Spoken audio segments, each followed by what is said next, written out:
Hi, Matthew. Hi, how you doing? It's Matthew Lee. It's hectic. It's hectic here in my house today. It's Halloween tomorrow. Yeah. Yeah. It's hectic here in the UN as well. There's a lot of action around this most recent attack on UN workers in Kabul. Yeah.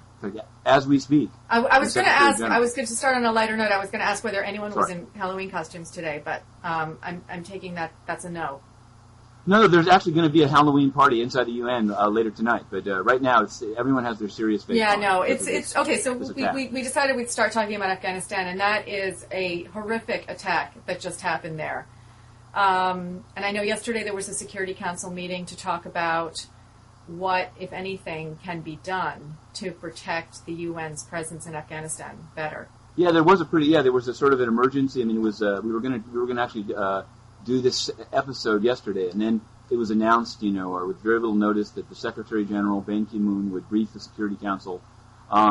Everyone knew what had happened, which is, i.e., that and the Taliban has claimed credit. They burst into a guest house full of UN international staff that were assisting with the elections and shot up the place, killing 5 UN staff. First it was 6, now they say 5. Many people were injured, and there was some discussion. I mean, there was some when this meeting was called yesterday. There was some discussion of like, is the UN going to like quote pull out of Afghanistan in the same way that they did of Iraq? I think one of the astonishing things about this attack, just reading the accounts of it, is that it was such a sustained attack that they sort of entered the outer part of the guest house and were held off actually by UN security as best they could, and then managed to get set fires and get into the house. Some people obviously managed to escape, but I mean, it wasn't just a kind of quick hit. This was a lengthy attack.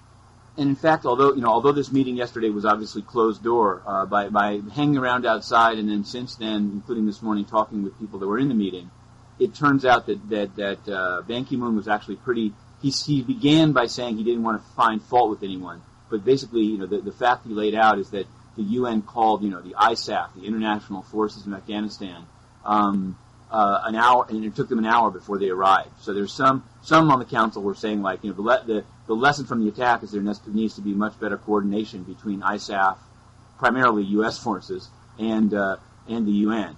There's also, but what Ban Ki-moon really laid out, and which was sort of the news item from this meeting, is that he's going to today be asking the UN General Assembly for money, basically, to boost up security. It's not really clear, to set up kind of an emergency fund that can be deployed, when security becomes this dicey.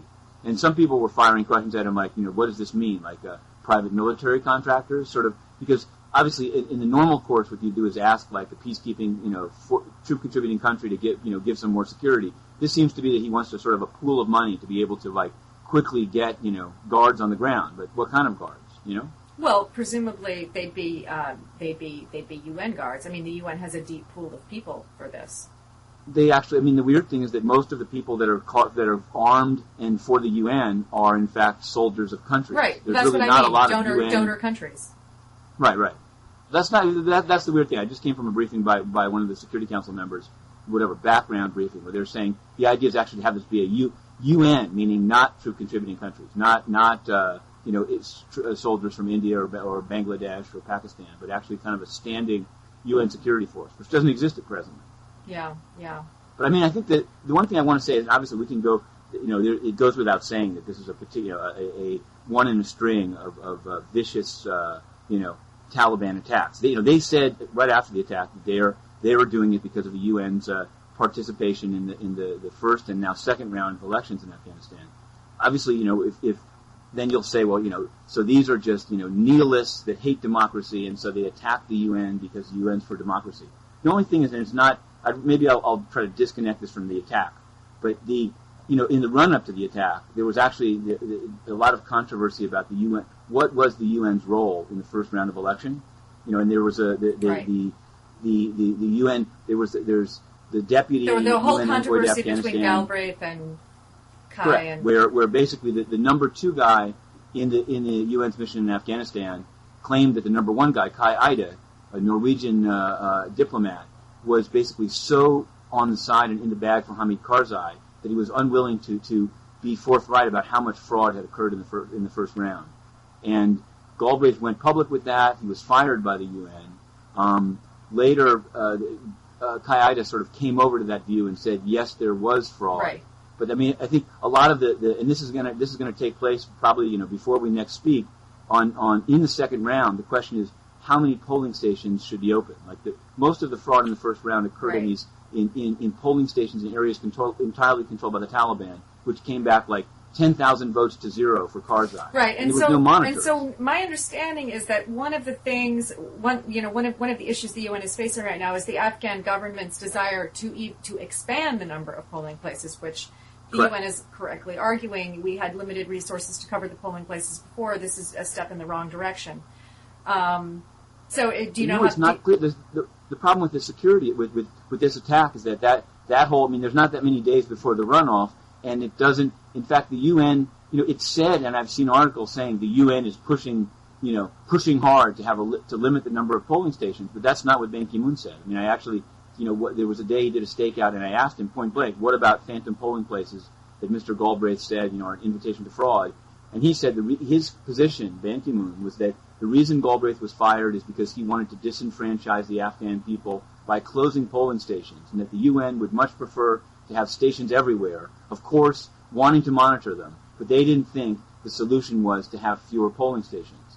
Now, the Karzai kind of controlled independent, it's called, Electoral Commission, has said, oh, sure, then we'll have even more polling stations this time. I just want to say, without, again, disconnecting it entirely from the attack, it's not at all impossible that there'll be as much or more fraud in the second round. Well, right. I think that's apparent. That's an unfortunate but likely outcome. And I think the argument's going to be is like, okay, there was fraud in the first round, but when you did the math, there was so much fraud that Karzai didn't get 50%. And the argument's going to be in the second round, since you only have 2 candidates, even if there's extensive fraud, there's going to be a kind of a sense of like, okay, it was a fraudulent election, but he would have gotten 50%. Or even if you subtract the fraud, he got 50%. But it just seems strange to have, and I think the difficulty position that the UN is in, is that it's their role there is not unclear. Even the way you said it, you said like the UN is not monitoring the election. They're very clear on that. They're quoted constantly as sort of like wanting polling stations or not wanting polling stations, but they're not the monitor of the election.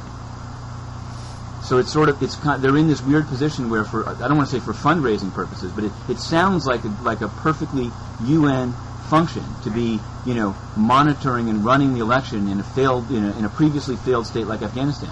But they're not running it. And so the problem is, when the thing is fraudulent, people say to the UN, like, where were you? And then they say, well, it wasn't our job. But in the run-up, the perception was that they were somehow monitoring.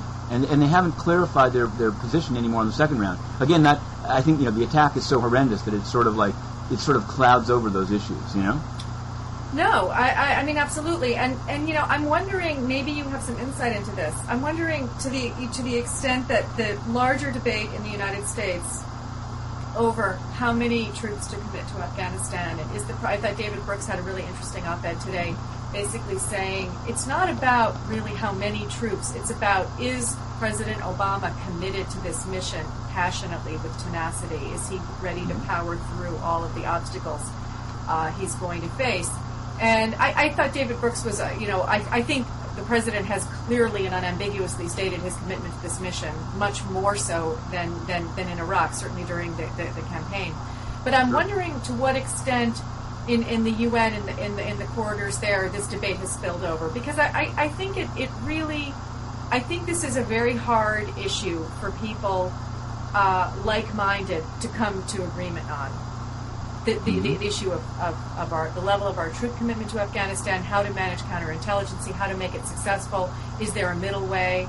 I'm wondering, what have you picked up at the UN? What's the sort of I mean, in a weird way, the UN's presence there is very much, as it was in Iraq after the U.S. invasion. It's a very kind of secondary presence, right? The UN went in and did what it did, and then the U.S. did, and then the UN is there sort of to both legitimize it and sort of pick up the pieces and try to make itself indispensable. I think, as journalists here, we fire off questions, but I don't think, the Security Council is not the one deciding on how many troops, Obama's going to commit. Right. I think what it really, the way in which the role of the UN, or at least the thinking here in the U.S. intersect is on really, what is the mission there? What is the expectation?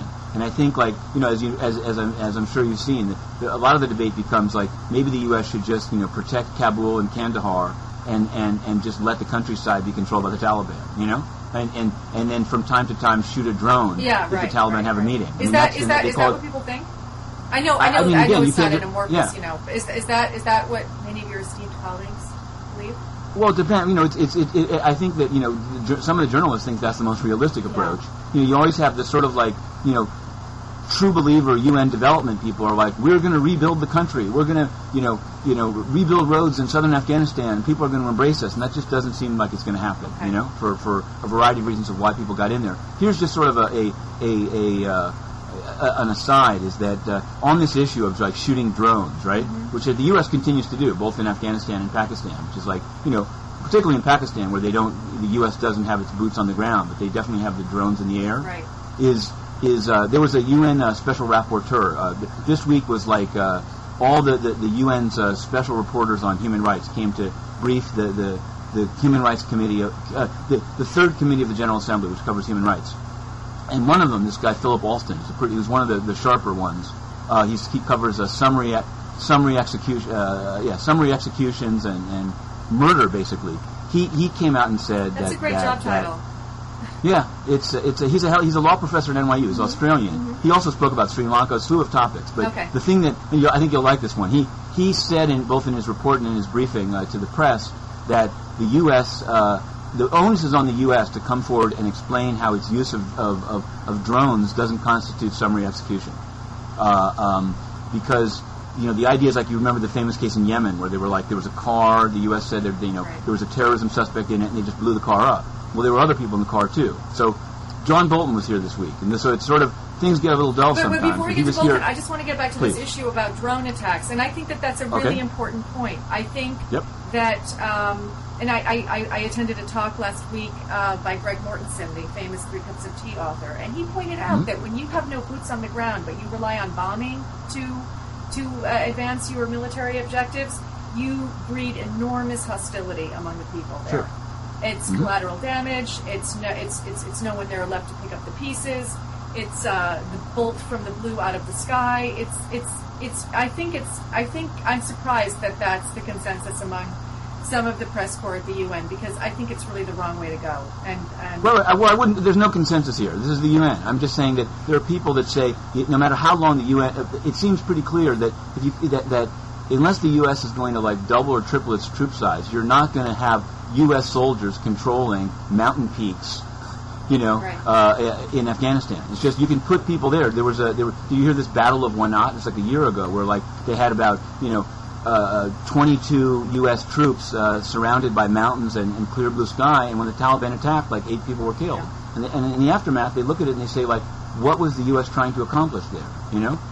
So that's, I think, the idea. It's not, but the Bolton connection was actually drone related. Oh, okay, sorry. Okay. He took great exception. By the way, why is he showing up there? He hates the UN. He's got time on his hands. And in fact, wait, hang on. No, he secretly loves the UN. That's the reason. Exactly. It's a love-hate relationship. Who signs him in, by the way? Who's getting him into the building? That's what I want to know. He was signed in.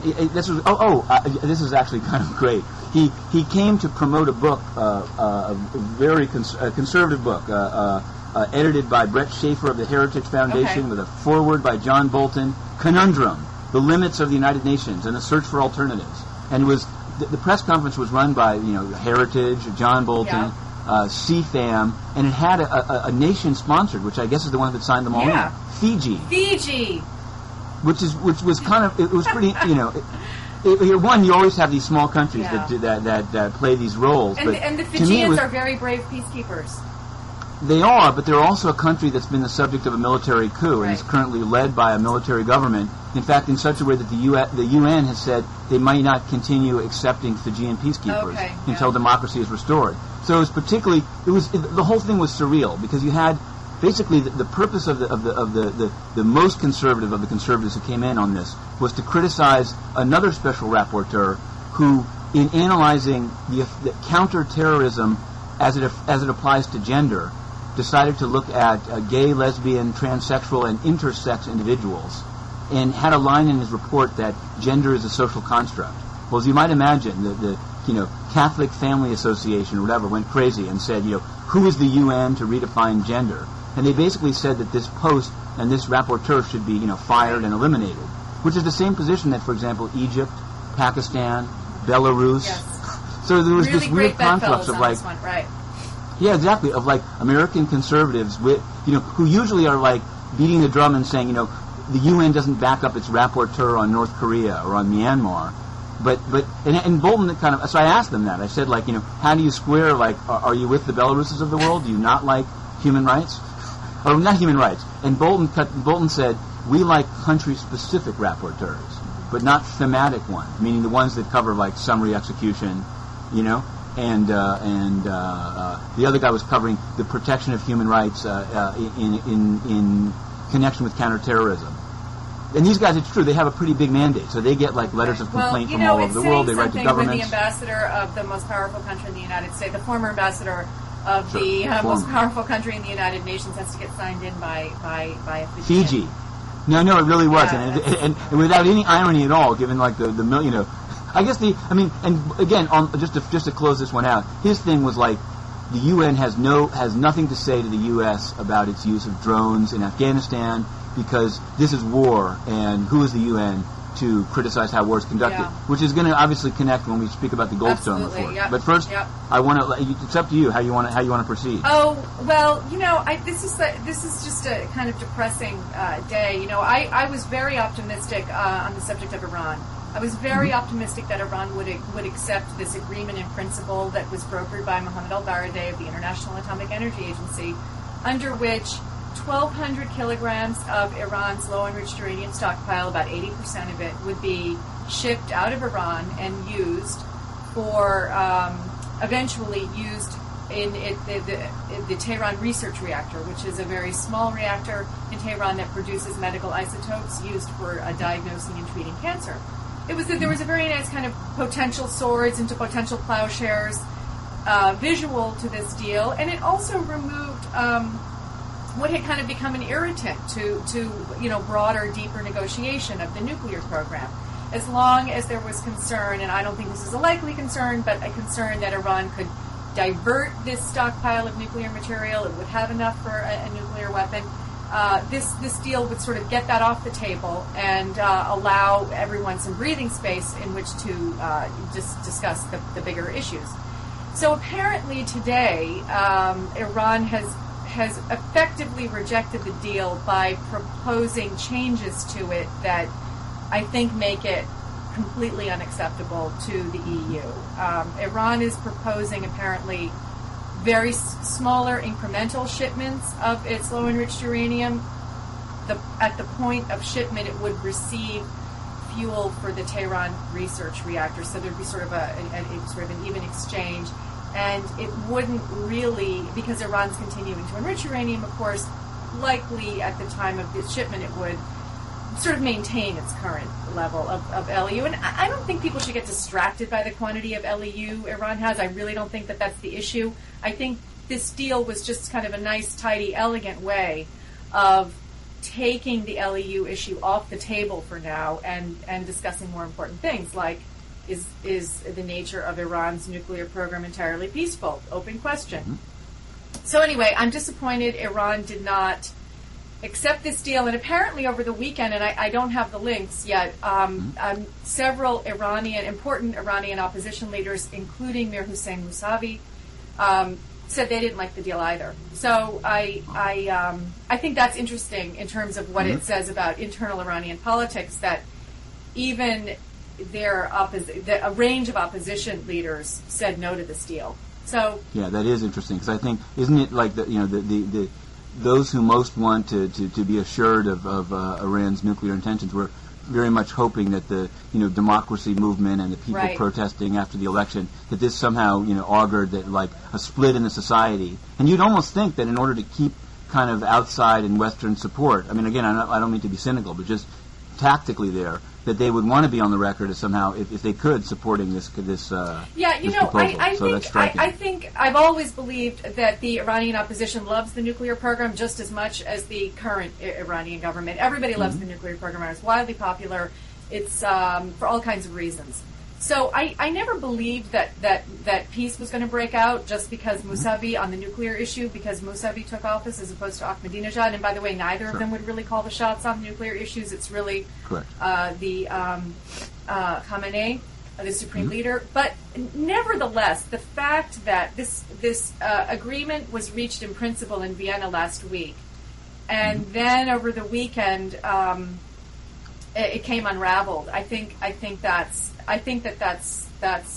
doesn't bode well, primarily because it puts us right back where we didn't want to be, which is this long slog through the Security Council for sanctions that no one thinks are going to work, will betray the lack of P5 unity in the Security Council on the subject of Iran, widen the loopholes for Iran to expand its nuclear program through.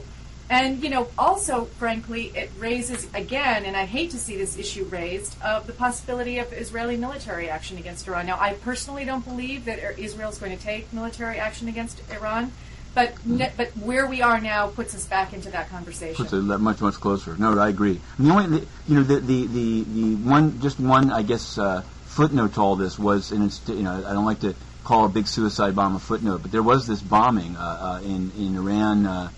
Near Pakistan, suicide bombing that killed some of the Revolutionary Guards. I've seen some, not blogging heads per se, but pundits somehow paint that as part of a picture of the democracy movement and the government under attack. And it seemed, there was some, Iran actually asked the Security Council. I think that's a totally sectarian. Isn't that like basically it's a Sunni terrorist group called Jundallah, right, based in Pakistan. And I think, as soon as it happened, Iran pointed the finger at U.S., U.K., and Pakistan. Right. They sought a Security Council statement condemning the bombing, which was, in a way, it's a no-brainer for the Security Council. They've got to condemn suicide bombings, but it took them longer than it normally does.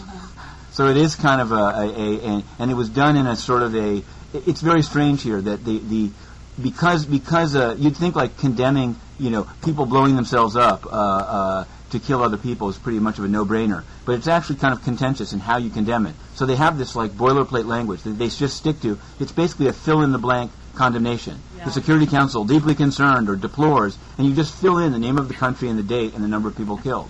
And then they email it around, and the president comes out and reads it. But it's almost, I was thinking of it, it's almost like what George Orwell said. If you once you get that kind of either sloppy or congealed with language, it's really not at all clear what's being accomplished. When you deplore things in a totally pro forma way, what are you deploring? Right. No, I think that's. But listen, Matthew, I think that's a really important point, and I feel the same way about the language that always ends Security Council resolutions, decides to remain seized of this matter. Mm-hmm. Right. It becomes empty after a while. I think you're right. But actually, maybe I'm trying to think if we could. Goldstone is the sun around which we're orbiting. But there is a connector. There's been in the interim, the UN, even since Goldstone, has announced its own a very strange, sort of a very fast announced UN investigatory panel into killings in Guinea. I don't know if you're... the Guinea thing. When you told me you wanted to talk about that, I did read a little bit about what happened in Guinea. It's horrifying. It is. Hillary Clinton herself has denounced it. Rapes in the stadium. And it is a kind of a blast from the past of it's protesters in the street. style, sort of Chilean Allende. Especially the use of a football. Violence. Yeah, exactly. There was a soccer stadium. Yeah. Protesters of the military leader who took power last winter were basically trapped inside the stadium, and 150 people shot and killed. They were kind of getting ready to wrap things up. And then suddenly gunshots, and then they were under siege, and the exits were blocked and electrified, and it was. And it took a while, sort of, for the world to kind of that was during the general debate that this happened. During in September, and I remember I was actually outside interviewing somebody, and suddenly there was an honest to God sort of not pre-organized, unpermitted protest by Guineans in New York running toward the building.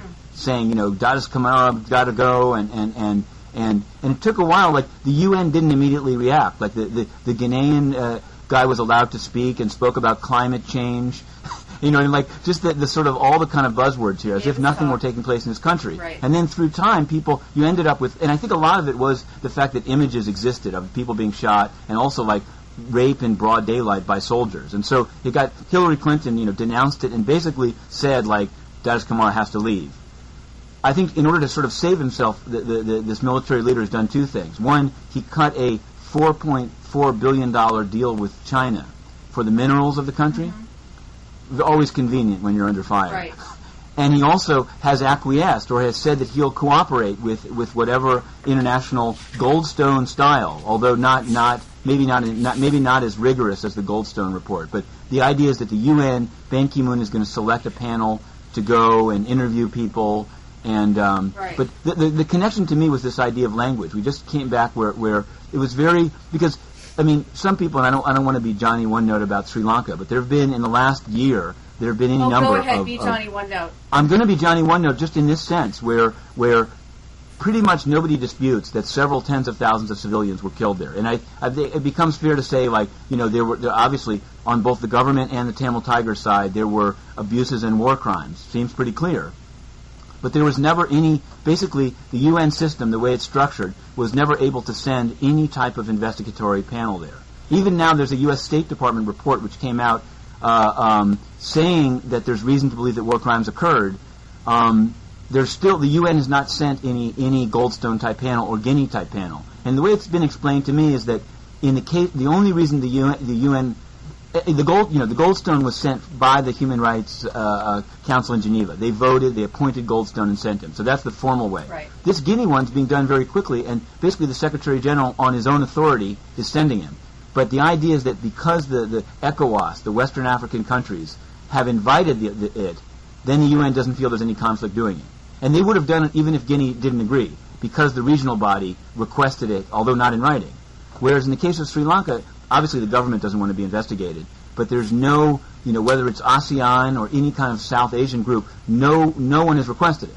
Well, there's there's an excellent report done by Human Rights Watch on the situation in Guinea, which I'll make sure there's a link to, because it goes through the details of what happened, all the how premeditated it was, all of the senior government officials who they're talking war crimes indictments for. So it's actually I don't know. No, but I guess what I'm saying is maybe and it's not to look for controversy, but I'm thinking back maybe 2 or 3 years ago there was a crackdown in Uzbekistan where several hundred people were killed. There's no dispute about it, but there was never any investigation done. So it's sort of, I'm actually thinking maybe it's, I don't mean to look for controversy, but it's kind of like Africa is kind of like the laboratory for the human rights or investigatory machinery. It can just it can be deployed kind of at will. Right, you know what I mean? Right. I guess my thought is not that it's terrible what happened in Guinea. The reason I was harking to Sri Lanka is there's no dispute that many more people were killed, but it doesn't really. I guess that the reaction doesn't depend on the number, and I'm not being dismissive of the number in Guinea. It's just that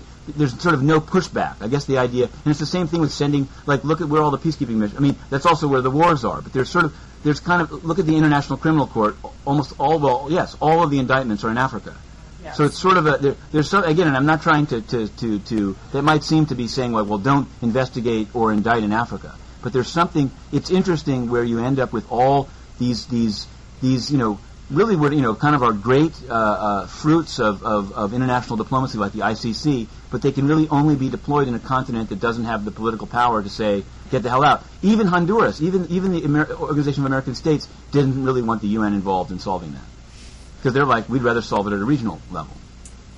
Because they have more control over that process. Anyway, I mean, that's maybe just being an aside, but it struck me how quickly they've moved in Guinea. And it'll be, it's all, the only country that actually in consultation spoke against this investigation in Guinea was Russia, which it was interesting. Yeah, well, Russia never likes to set precedents for any kind of, Exactly. They don't want anyone sniffing around Chechnya and, Okay, and by the way, you want to do Goldstone? Do you want to say you're? Oh, just on the Guinea thing. It's not war crimes. Human Rights Watch is saying it's just criminal responsibility on the part of the leadership of the government there. Just wanted to correct his statement.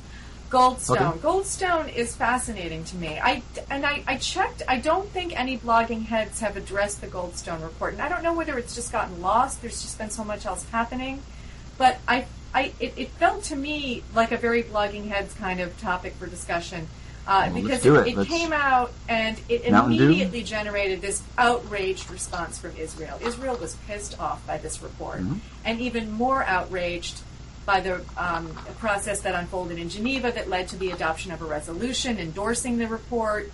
and then sending it on to the General Assembly, where it could have a second life, maybe even reach the Security Council, although I think you and I both know that's not going to happen.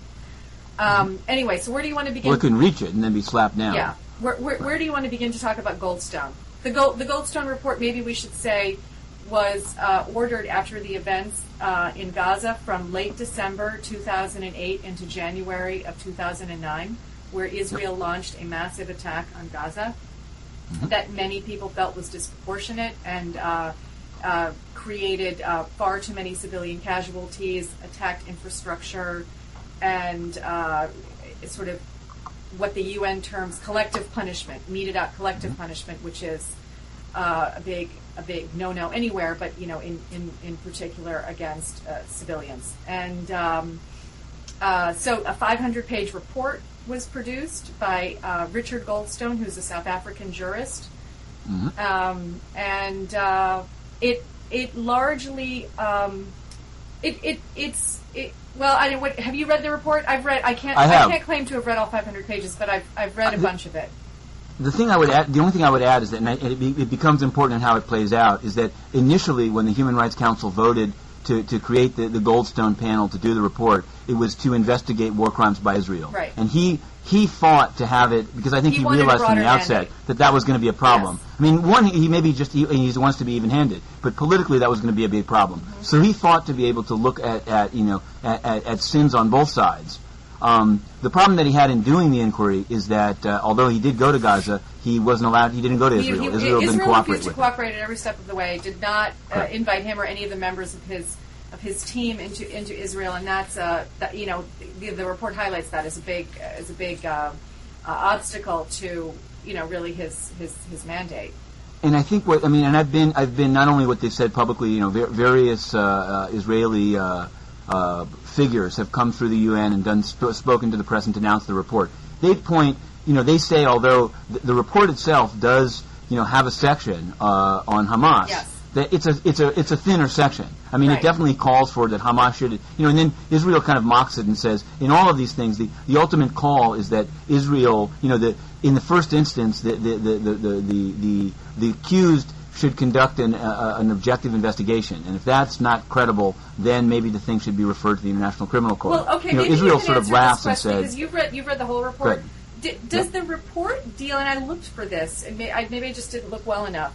But Israel's point is this attack was prompted by a barrage of rocket attacks that were sustained, unyielding, and in violation of all agreed, peace agreements between Gaza and Israel, and therefore their response was justifiable. Does the report say anything about the rocket attacks? Oh, it does. Oh, absolutely. That's mostly what they're. They're all. Okay. Well, in the section on Hamas, it talks about the ones pre the Israeli offensive, but then it also does talk about that Hamas hid among the populace. Right. But I think Goldstone, when he was actually here, kind of briefing about his report, and I think this gets lost in the sauce a little bit. He said, a country. He's very upfront in saying a country has a right to defend itself. It's all. He even said, if there's a munitions plant in the middle of a neighborhood, maybe you have a right to hit it. Right. I mean, he doesn't. He's not a total peacenik by any means. No, and listen. But so his main focus on Israel is disproportionality. Right. And I think just commonsensically, not to when you look at it's outrageous that Hamas would fire these kind of like amateur rockets at the southern part of Israel. But by any account, they are pretty amateur. And that's not to be dismissive of people living in fear. But when you tally up the number of people, killed or hurt by these rockets and the response, it's just totally out of proportion. Right. Well, what I thought was really important and possibly overlooked in the kind of outrage about bias in the report is what he says specifically about the Gaza authorities and how he stated that he found no evidence whatsoever of any, I'll just read the language, of any public monitoring or accountability for serious violations of international humanitarian law and human rights set up by the Gaza authorities. And so here he's talking about actually reprisals against Gazans by other Gazans who were believed to be cooperating with the Israelis or informants or something. The mission is concerned with the consistent disregard for international humanitarian law with which armed groups in the Gaza Strip conduct their armed activities through rocket and mortar fire directed against Israel. The mission remains unconvinced that any genuine and effective initiatives have been taken by the authorities to address these serious issues. I mean, that to me, I mean, look, I know it's a 500-page report, and I just read one paragraph, and so, perhaps Israel has a point that, 499 other pages were all about the disproportionate nature of the attack. But I don't know that it's fair to say that Goldstone was completely biased in his... Oh, no, I don't think it's fair at all. I mean, I think he went out... I don't know, he maybe could have had a longer section, but I mean, he went out of his way. The point is, I think, and this is what the Human Rights Council, in its most recent vote on the report, and again, it could have been predicted that it would play out this way. Right. Yes, the report criticizes both sides, but the Human Rights Council resolution only focuses on the Israel side. Yeah. And that's now been That's sent, true. and it's going to be debated next week in the General Assembly. And I was just told, I was told that the EU is basically looking to see Sweden, which now is has the presidency of the European Union, is negotiating with the Arab group to try to their idea. And I mean, here's what's sort of interesting. There'll be a debate next week in the General Assembly, and probably they will pass a resolution, and they may then call on the Security Council to take it up again. The sense was that if the way in which the General Assembly does it is like the Human Rights Council did it, only focused on Israel, it has no chance in the Security Council. That even not just the United States but the EU members will be against it. But if the General Assembly passes it sort of as the Goldstone Report is, naming both, even if focused more on the greater number of deaths caused by Israel, that you may end up with the EU somehow at least supporting some action on it. By the way, the U.S. very much standing alone. It was approximately 1,400 deaths during this period, December 27 to January 18. Approximately 1,400 deaths on the Gaza side compared to about 13 deaths on the Israeli side. Yeah, correct. But I think, so actually this is a part that I was saying is kind of interesting, is I think that the U.S., in order not to be isolated, I mean, it may have been that under Bush the U.S. didn't mind being isolated in support of Israel. In fact, may have thought of it as something of a kind of a badge of honor during I'm thinking back to the southern Lebanon thing at the end of 2006. I think definitely under Obama they don't want to be standing alone. And so I think what maybe you may actually find, while the EU is down negotiating in the run-up to next week's debate to try to get a more balanced resolution, I can, being cynic that I am, I can see the U.S. wanting, although not, of course, openly, wanting it to be an unbalanced resolution because it'll make it much easier for them to not be left alone. Okay, speaking of this issue about voting and resolutions, I'm always found whenever an Israel resolution comes up, there's always a set group of countries that side with the United States, like the Marshall Islands. They're just with Nehru. They're with us no matter what.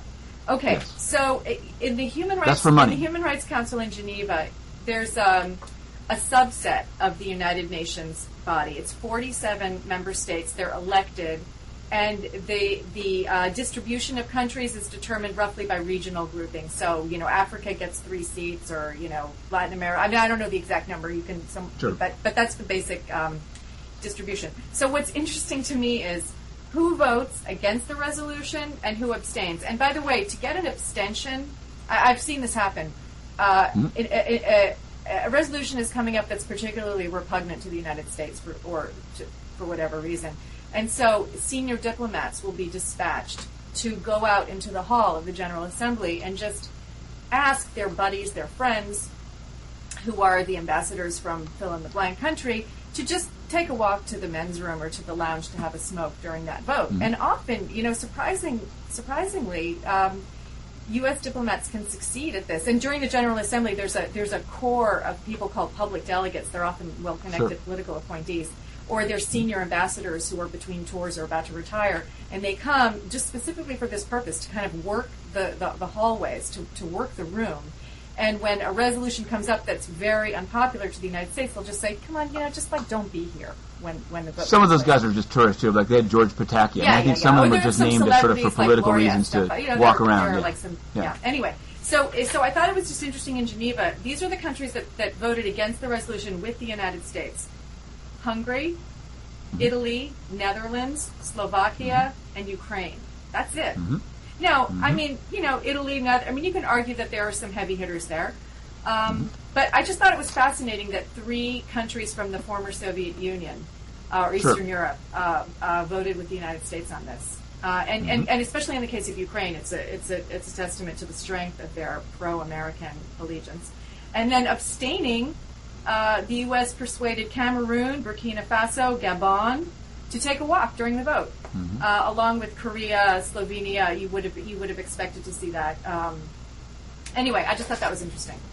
Yeah, but some of this is like, I mean, like for example, Burkina Faso has been on the Security Council now for going on 2 years, and people were basically saying like, they're considered the most sort of pro-Western or pro-U.S. African member, and some people say it literally is like in exchange for aid. You know what I mean? Like, and so it's sort of, there's a seamy side to it, but it is interesting. I mean, I'm sure, like, if Georgia was on there, they would vote with the U.S. too. Right. Definitely, particularly the countries that feel the hot breath of Russia down their neck are definitely going to go in the U.S. way. But there's no that's pretty interesting. I think it's there's a lot of talk. I mean, I think like the Ban Ki-moon has been trying. His concern is that the General Assembly is going to somehow refer the report to him. Yeah. He didn't really kind of, when the Goldstone Report comes out, usually the UN Secretary General will say, like, I stand behind this UN report. He was asking, he's like, it's not my job to stand behind it or not. I think he knew, and Israel sent people through here, 2 or 3 times, I think, to meet with him and try to get him to stay on the sidelines. And he's stayed, dutifully on the sidelines on this one. So there's a couple of issues raised, but, and just getting back to the substance of the Goldstone Report. And then I know we want to talk about Kentucky Fried Chicken, because something came up last week about that. Go ahead. But we'll get to that. But just getting back to the substance of the report, there are, one of the issues that I think outrages Israel most is that it's accused of war crimes, effectively. And there is, in fact, the use of Israel's use of the weapon known as white phosphorus is under scrutiny in the Gaza conflict and in this report. And typically on the battlefield, my understanding, I'm not an expert in white phosphorus uses, is that it's used to kind of smoke the enemy out. Light up the sky. You throw it, big cloud of white smoke, you force people to come out, and then you see what you have. Apparently, in this conflict, it was used as an incendiary munition, and it was used deliberately against civilians. And there's this debate about whether it should be classified as a chemical weapon, which is outlawed. The use of chemical weapons is outlawed, and Israel has, in fact, signed the Chemical Weapons Convention, although it has not ratified the convention. So there's a debate about whether Israel's use of white phosphorus in this case amounts to a violation of that treaty. And I mentioned, I don't know if you have an opinion on that. It does appear there were some independent experts that did go to Gaza to examine the wounds on people and the nature of the attacks by white phosphorus, one of whom is a former UN weapons inspector whom I knew from the UN, who concluded that, in fact, it appeared that Israel was using white phosphorus deliberately as a chemical weapon intended to target civilians. So it would be a violation of the CWC in that case. The thing that I would note is just that, I believe that the U.S. used it like in Fallujah in Iraq and elsewhere. Yep, that's correct. I'm not saying that makes it right. I'm just saying that they're not the. It's a battlefield munition. It's not explicitly outlawed by the CWC. It's just a matter of how it's intended to be used. Right, and and I believe that Israel has tried to say that they used it to light up places that they were going to, light up not as a euphemism, but to actually cast light on, Right. But I agree, and it's sort of, I think that now you're obviously in all these things. The idea is that the country itself is supposed to conduct an inquiry, right? Yes. That's sort of like the idea is that's what Sudan failed to do. Both Israel and Gaza are supposed to conduct their separate inquiries now. That's their job. Yeah. It doesn't look like Israel's going to do that, though. No, I know. Exactly. One of their ministers came through and was very combative about it and said, we are a country of, this is, and actually maybe, again, I want to sort of like step back from, is Israel's, kind of, one of its defenses is that it's a democracy. So it's sort of like that's kind of a self-policing process, that as a democracy with a judiciary, they can, get to the bottom of it. And I think it made me think quite a lot, like, is is there anything? Is a democracy, is that some kind of a safeguard against the committing of war crimes? And I'm not sure that it is. And again, I'm going to go back to just because it was an event of the year, the Sri Lanka conflict. Sri Lanka's it's a democracy. They have elections. But just because you're a democracy doesn't mean whether in an internal conflict or fighting, as in the case of Israel and Palestine, it doesn't. I think there are people that think that sort of like that's self-policing somehow, that it makes it less likely, or that there'd be no need for an outside investigation of a democracy. Well, I think what it does mean in Israel's case, and maybe not so much in Sri Lanka, is that because because Israel is effectively a democracy, there's more transparency over what it does. There are people questioning it. There are people writing op-eds in newspapers criticizing. There is a flow of information, a dialogue that doesn't exist everywhere. Right, but that doesn't. But not that it's a guarantee. A pundit does not accountability. No, and it doesn't. Make, and also there are restrictions on the press in Israel in terms of what they can report about the military. Right. Right, and during this absolutely during this conflict, and the Goldstone Report highlights that many times that there was a media blackout. They weren't allowed. No one was allowed to cover into the area. There you go. All right. So you brought up KFC, so I don't mean to. I actually wanted to. I mean, there's some actual corruption issues, but this is sort of a funny one. So maybe it's without it. Okay. Maybe it's up to you. If you don't, you can roll your eyes if you want. In our remaining few minutes, let's do the latest on nepotism, corruption. But I just wanted to mention. Well, the president of the General Assembly is Libyan Ambassador Treki, Treki. Sure. He doesn't seem very ambassadorial to me.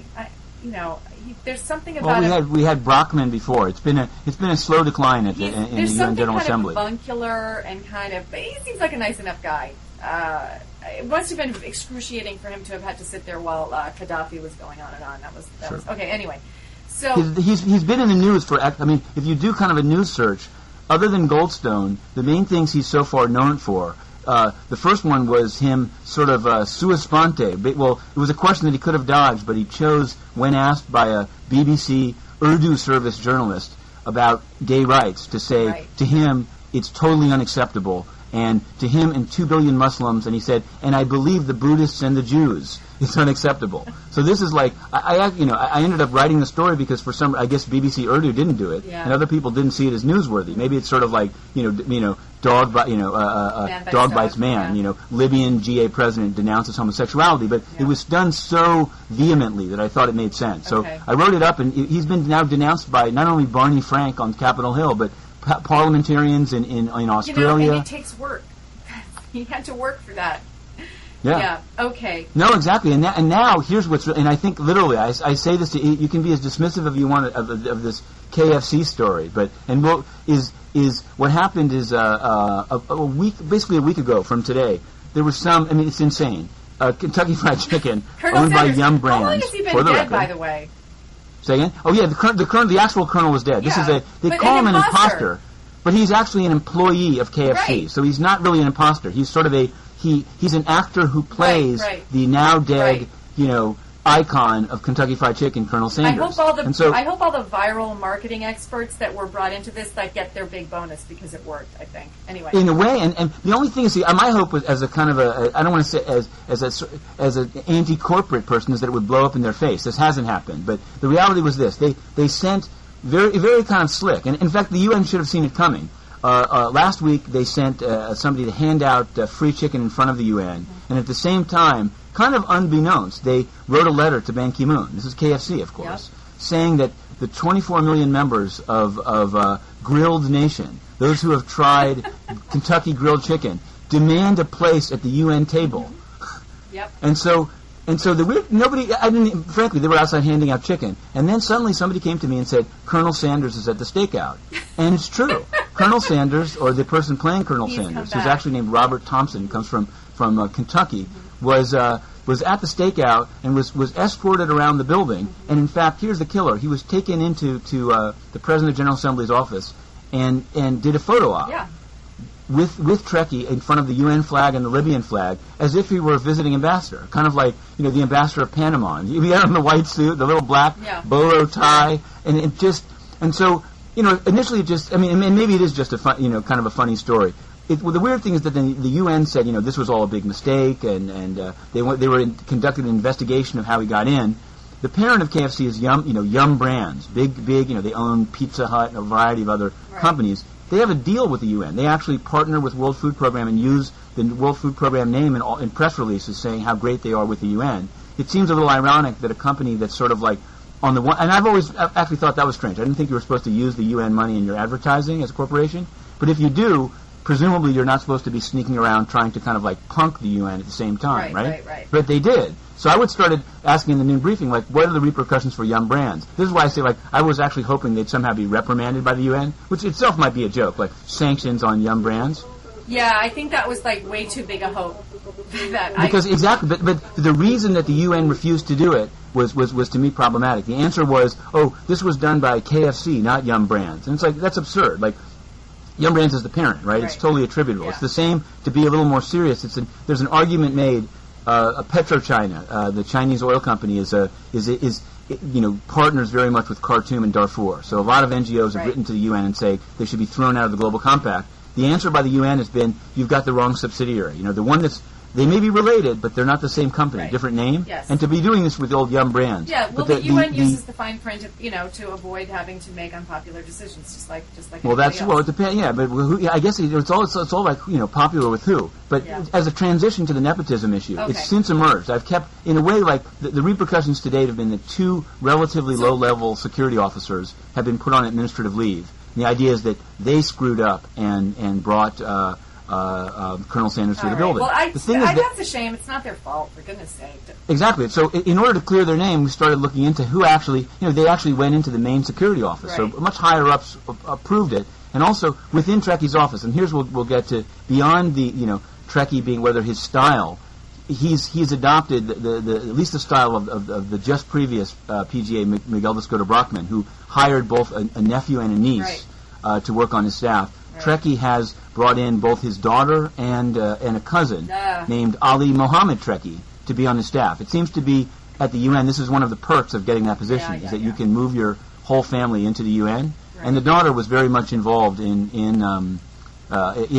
Chicken Gate, as it's being known. Well, that's the problem with relatives. They don't always have the best political radar. That's and I think what people somehow said is like, okay, it's sort of funny, like Colonel Sanders photo op with the PGA, but the idea is like that means anybody could get in, right? I mean, let's actually, if we're talking about the Taliban attacking UN staff in Afghanistan, having Colonel Sanders with virtually no ID check, like shaking hands with the PGA, seems pretty extreme, Yeah.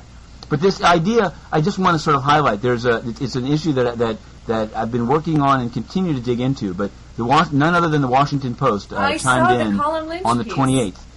Yeah, on sort of the growing and sort of interconnected nepotism scandals at the UN, and the most sort of again kind of seemingly kind of either photogenic or like quasi funny one is the UNDP staffer whose job was essentially taken for the daughter of the UN's and the poor guy main representative in the Congo. The email saying what he was basically reading his boss's email as was part of his job, and saw the email saying, by the way, please hire my daughter for your assistance, whatever. And he lost his job and got very upset, and they pepper sprayed him. He bit the guard. He's still in court. And, but that took place in June, and although the email, like as Inner City Press, we obtained it, we published it, an investigation was launched by the UN into Alan Doss, nothing has happened. And it's now months later. They said the investigation is still ongoing. Right. And the point is, like, it's pretty open and shut. Like, there's an email saying, and it even says, please show me leeway with the rules and hire my daughter. So it's not like that's what it's like mens rea. Like, there's a guilty mind when you're saying, please bend the rules for me. And so, but the thing is that what it's led to, and I want to just sort of, because I think this is a story that's going to have more legs than you might think. In the Washington Post piece, beyond that sort of as the lead story, there's the idea that the problem runs deeper at the UN, that even the Secretary General himself, not just his daughter, who's by all accounts is a highly qualified individual, but her husband, the son-in-law, seems to have gotten these promotions from being a UNICEF staffer to being Stefan de Mistura's chief of staff in Iraq, and now gotten another promotion to Copenhagen, being in charge of the entire Middle East for the UN Office of Project Services. And I want to say, we'll put a link to the Colin Lynch story, I'll link some other stories. Since then, the UN, and it's so fun, they've demanded changes to that story. They've claimed that there's been no promotion to the son-in-law, even though he actually moved up 2 grades in the UN system. Yeah, and we should just to be clear, in the case of the son-in-law nepotism scandal, it's not the issue is he was employed by the UN before his father-in-law ever was made Secretary General. Correct. The issue is the speed of his promotion. Speed of promotion. Which we talked about last time as being highly unusual to go from a P4 to a P1. And the strange thing is, but it's also the strange part is that the amount of energy that the current secretariat puts into this really, like there's no dispute that he moved up positions, but they have this weird legalistic argument that, like, for example, he was moved into a position when it was D1 and it was only later jumped up to D2. So he didn't actually get a promotion. It's that the position was given to him and then the position was reclassified up. But I mean, to anyone looks at it and says, you got the job and you moved up a rank, right? But they structured it. It actually shows, to me, it shows even more of a guilty mind. Like, if the person merits a promotion, give it to them. But to try to structure it so it looks lateral and then it's moved up, and then to like demand, I don't know if the Washington Post is going to run a correction, but I'll say that I don't know if we've discussed this before, but I don't want to. I first wrote about this issue and got and the son-in-law started calling an Indian paper that picked up my story and said, "Can you take it down?" Yep. A lawyer called them. There's been a slew of like the deputy permanent representative of South Korea invited me to lunch, and the entire topic was this. Wow. So there's something very, again, and maybe that just goes without saying. I have to say, not to stereotype, but I could see South Koreans responding this way. It's a kind of this like total obsession with, image and how things look. Did you read the New York Times today about this dispute Yale is having with South Korea over the credentials of a professor that this university hired, and Yale said yes, she got her PhD here, but that was a mistake. She actually didn't, and South Korea is freaked out, and they're hiring expensive lawyers. Right. No, I think you're right. I think that they see this as a big kind of thing, but I think they don't. What they don't realize is that the overreaction makes it worse. And here's I'll tell you this one hopefully as quick as I can. Last Friday was UN Day. So at the UN they had a concert. It was a concert for in honor of peacekeepers. It all sounded tremendous, and for some the UN decided it would have a financial sponsor for the concert. Maybe that's good, right? So nobody says so you're wasting money on music. Okay, so was it like Coca-Cola or something? Yeah, no, it was, and it might have been better. They basically solicited a Chinese businessman named Frank Liu, who has an NGO called the World Harmony Foundation. Okay. Why is this important? And they said to him, I've seen the paperwork, $375,000. The problem was, his understanding was, in exchange for this money, he would get photo ops for himself and selected other Chinese businessmen with the Secretary General. That was the understanding. A little Lincoln Bedroom-ish. Exactly. It's like Lincoln Bedroom. They've done the same thing in March. They sponsored something about the transatlantic slave trade for Cameroon, and at the end of the event, suddenly there were all these Chinese businessmen, one by one, getting photos with Ban Ki-moon. So I asked last week. But on the other hand, what's a picture? I mean, No, I mean, although in looking into it, it's sort of like, why would the problem that we've got that's emerged? And I was contacted by one of the staff of one of the businessmen. They're being solicited. The idea is that you have a middleman selling access, saying, if you give me money.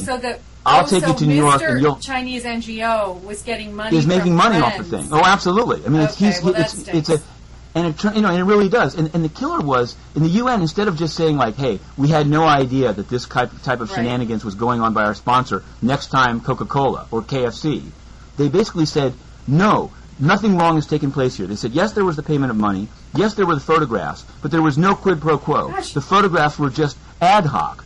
But then, on last Friday, they ended up trying to cancel the photo op. They said it happened last time, but it won't happen this time. The Chinese business people rebelled, and since they paid money, they demanded a UN official. So they were given this Undersecretary General called Ibrahim Gambari, but it wasn't official. Basically, somebody called me up. By the way, like one of the complaints, but speaking of Gambari, like wonderful, wonderful man. Sure. But there is this issue of former UN ambassadors getting senior positions in the UN. There is. He's certainly an example of that. Correct. There are many others. Yeah, exactly. He was both the foreign minister, but before that, the ambassador of Nigeria to the United States under noted military leader Sani Abacha. So that's why. No, but I mean, I think at the time when I was at the UN and he was Nigeria's ambassador, he was sort of the senior sort of dean of the African Diplomatic Corps, was very constructive in all kinds of ways, and I do think is really qualified to be. Yeah. Oh no. I mean, I actually spoke to. I mean, the weird thing is like he's somebody that because in part because he's the sort of special representative to Myanmar. I've gotten to know him pretty well. Somebody called me up and said, Gambari's over here taking photographs with a Chinese businessman. So I ran over. It's in a hotel across from the UN called the Millennium Plaza, right. 29th floor. And I'm not, again, with all due respect to Mr. Gambari, he was like, I can explain. Suddenly very defensive. And the question became like, are you doing this in your personal capacity? I was directed over here to have my picture taken with Chinese businessmen. No, it was just so kind of Bush League. Yeah, that is really. And you know what? It just made me think, like, how much money would I pay for my dad to get his picture taken with the UN Secretary General? And I'm thinking maybe $50. No, I know these guys much. Really, and I think the question is, I mean, actually some people were joking, maybe this is a great honor for the UN that people would pay. I think that, and this is definitely my idea is these are if you run a let's not call it a sweatshop, an apparel factory in China with questionable labor practices. Yes. Maybe this photo is worth more than you think. It says your workers say, peace and the Secretary General loves me and we're best friends. Right. I get the power of the photo. I'm just thinking, still, how much would you pay, Matthew, to get a relative a picture with the Secretary General? I'm thinking not very much. You are correct. Some people are saying they actually have a little cardboard cutout of him on the first floor. So maybe I can start charging $10 for that. I mean, I guess what I'm saying, and this is sort of the problem here. I know that you think, the KFC thing is less. This selling, I think that there's a tone deafness to basic, either keep it clean or when you find there's a mistake, don't cover it up. You know what I mean? Right. Just say, even the Alan Doss thing. I mean, some people think he should be removed of his post for that, but at least discipline. Do something other than say, we're doing an investigation which will never conclude. Right. You know what I mean? There's there's kind of no accountability. So you have the UN is in these serious global problems like the election in Afghanistan, and it's very and then you have this and they blame they might blame people for reporting on the quid pro quo photos or the but it's just run it right. Well, no, this is an ongoing issue with Ban Ki-moon and why we think he might be a one-term Secretary General. That it's always a case that the cover-up is worse than the crime. He does seem to be sort of institutionally allergic to kind of a little bit of openness and transparency. Just get it out there in the open, say it's wrong, and then it's over. So we're gonna keep pounding away. Anyway, watch the space, as they say. Enough is enough. And thanks for indulging me. I have to get to a Halloween. I have to get to a Halloween. Definitely. Now. Just remember to brush your teeth. Not too much candy. No. It's going to be. I have a pink lady from Greece and a member of the Thunderbirds and Harold and the purple. The character Harold. Harold and the purple crayon. So sure. Really good costumes this year. Rice cakes. All right. I don't think so. All right, Matthew. Sorry. Thanks. Okay. Bye. It's a pleasure. Bye-bye.